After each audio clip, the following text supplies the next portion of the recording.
Hi guys, welcome to ബിനേസ് kitchen.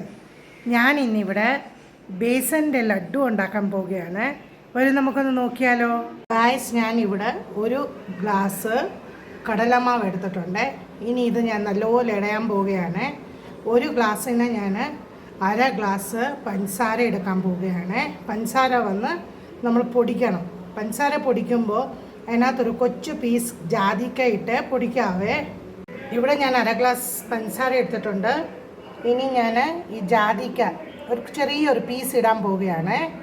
ഞാൻ ഈ എടുത്ത ഗ്ലാസ്സിന് തന്നെ അര ഗ്ലാസ് നെയ്യ് എടുക്കുന്നുണ്ട്. എന്നിട്ട് നെയ്യ് ചൂടാക്കിയ വെച്ച് നമുക്ക് കടലമാവൊന്ന് വറക്കാമേ. ഞാനിങ്ങനെ സിമ്മേൽ ഇത് ഇളക്കിക്കൊണ്ടിരിക്കുവാണേ. ഇവിടെ ഞാൻ പഞ്ചസാര പൊടിച്ചതും നെയ്ക്കകത്ത് വറുത്ത കടലമാവും കൂടി മിക്സാക്കി വെച്ചേ. ഇനി ഇത് നമുക്ക് ലഡ്ഡു പിടിക്കാം. ഞാൻ ഈ ബേസൻ്റെ ലഡ്ഡുവിനകത്ത് ഒരു 100 ഗ്രാം ബദാം പൊടിച്ച് ചേർത്തിട്ടുണ്ട്.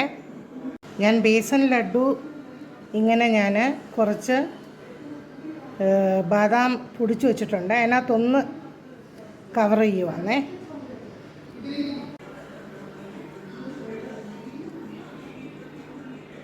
നല്ല ടേസ്റ്റാണ്. ഒരു ഡിഫറെൻ്റ് ആയിട്ടുള്ളൊരു ലഡു. അങ്ങനെ നമ്മുടെ ബദാം ബേസൻ ലഡു റെഡി. ഇത് ഞാൻ എൻ്റെ രീതിയിലാണ് ഉണ്ടാക്കിയിരിക്കുന്നത്. നല്ല ടേസ്റ്റാണ്. നല്ല ബദാമിൻ്റെ ഫ്ലേവർ വരുന്നുണ്ട്. പിന്നെ ബേസൻ്റെ നെയ്യുടെ നല്ല സൂപ്പർ. അതിനകത്ത് ജാതിക്ക മാത്രമേ നമ്മൾ ചേർക്കാവൂ. ഏലക്ക ഒന്നും ചേർക്കാൻ പാടില്ല. Thanks for watching my video. Please like, share and subscribe my channel. Thank you.